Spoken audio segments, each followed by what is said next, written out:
সুপ্রভাত বন্ধুরা। কারণে অকারণে ব্লগের আমি শিপ্রা বলছি। আজকের ওয়েদারটা ভালো, উল্টো রথ টথ সব পার। মোটামুটি মেঘলা মেঘলা একটু ওয়েদার ঠিকই, কিন্তু বৃষ্টি নেই, যার জন্য শান্তিমতে ছাতা নিয়ে বেরিয়েছি। ছাতা ছাড়া বেরোনো নেই, সেরকম ওয়েদারও না। মেঘলা মেঘলা যখন তখন ঝিরিঝিরি বৃষ্টি নামতেই পারে। তোমরা সবাই কেমন আছো গো? এই বৃষ্টি ভেজা মেঘলা শুভ সকাল। আমি মোটামুটি ঠিকঠাকই আছি, চলছে দিনকাল। বাবানকে পড়িয়ে সংসার ধর্ম করে ঘুরু ঘুরু করে আবৃত্তি করে সব কিছুর মাধ্যমে মর্নিং ওয়াকে বেরিয়ে পড়েছে। এখন কবিতা মুখস্থ করছে। রথের মেলা নিয়ে অনেক ডিসকাস হয়েছে, সেই রথের মেলার কিছু কবিতাও দিয়েছে আমাদের যে রথ, সেগুলো এবার একটু ঘুর ঘুর করে মুখস্থ করি। তোমাদের সঙ্গে কথা বলে নিলাম। এবার আমার মুখস্থ করার টাইমই হচ্ছে এটা, এই 10-15 মিনিট টানা হাঁটি আর মোবাইলে ফটো তুলে আনি, আর ভালো মুখস্থ হয়ে যায় গো। ঠিক আছে, টাটা। আমার নিত্যদিনের যা কিছু আমি তোমাদের সঙ্গে সব কিছু শেয়ার করি।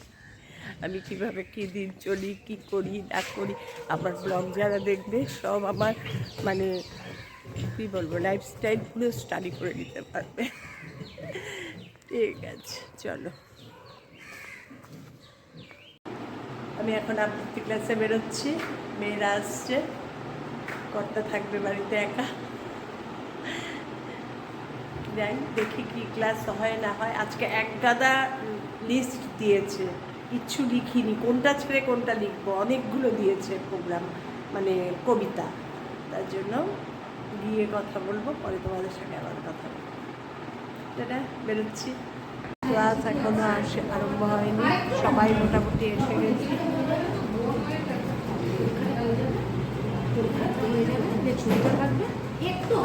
এখন আমাদের রোগা মোটা নিয়ে আলোচনা চলছে, যতক্ষণ ম্যাম না আসবে। কতদিন পর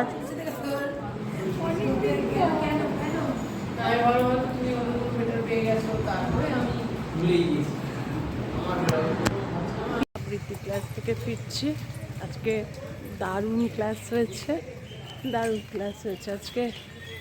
একটা মানে রথ চলার পর রথের উড়িয়ে ধ্বজা অগ্রবেদী পথে একটা কবিতা রবি ঠাকুরের, তার সঙ্গে একটা নাটকের অংশ কবিতা আমাদের সবাইকে দিয়ে শ্রাবন্তী ম্যাম করিয়েছেন, আর তার সঙ্গে ওই কবিতাটা কম্বাইন করে দিয়েছেন। আর দিদিভাই এসেছিলেন আজকে সারপ্রাইজ ভিজিটে, যার জন্য আর যাই হোক ক্লাসে একটুখানি ভিডিও করেছি, সেইভাবে করতে পারিনি। মানে খুব মানে জোরালো ক্লাস হয়েছে, যাকে বলে স্ট্রং ক্লাস। যাই হোক আজকে ভেবেছিলাম একটু যাদবপুর যাব, আমার কয়েকটা ঠাকুরের জিনিস কেনার ছিল। ফিরবো যখন যাদবপুর হয়ে ফিরবো, কর্তাকেও বাড়িতে বলে গেছি, কিন্তু বাস স্ট্যান্ডে এসেই দেখি 47B পেয়ে গেছি। তার জন্য আর যাদবপুর গেলাম না, বাড়ি চলে আসলাম, অনেক তাড়াতাড়ি বাড়ি চলে আসলাম। কর্তাকে বলে গেছি একটু দেরি হবে, কিন্তু অনেক তাড়াতাড়ি চলে এসেছি বাড়িতে। বাড়ির পথে চলেছি, মেয়ের বাড়ির সামনে দিয়ে এখন যাচ্ছি, এই মেয়ের ফ্ল্যাটের সামনে দিয়ে ক্রস করছি এখন মানে দিনের শেষে ওয়েদারটা বিলকুল দারুণ। মর্নিং থেকে ঝিরঝির ঝিরঝির, কখনো একটু জোরে বিচ্ছিরি ওয়েদার ছিল। যাই হোক দিনের শেষে ওয়েদারটা ভালো করেছে, মানে দুপুরের পর থেকেই ওয়েদারটা ভালো হয়ে গেল। আজকে আমার ক্লাস, বাড়ি যাই দেখি গিয়ে কর্তা কী করছে, তোমাদের সঙ্গে একটু শেয়ার করলাম। মানে ক্লাসের ভেতর তো করা যায় না, না ক্লাস চলাকালীন, ক্লাসের মাঝখানে মানে শুরুতে একটু করি কথা, ব্যাস, এরপরে আর হয় না। ঠিক আছে, বাড়ি যাই, আবার তোমাদের সঙ্গে কথা বলবো। আবৃত্তি ক্লাস থেকে বাড়ি এসে গেছি, তোমাদের সঙ্গে রাস্তায় কথা বলতে বলতে আসলাম। যাওয়ার কথা ছিল যাদবপুর, কর্তাকে সব বলে গেছি দেরি হবে একটু, তুমি আমার জন্য ওয়েট করো, এসে এনশিওর করে দেবো সব বলে গেছি। বাস স্ট্যান্ডে এসছি, এসেই দেখি 47 তখন আর ইচ্ছা করে বলো, হ্যাঁ চলে এসছি বাড়ি।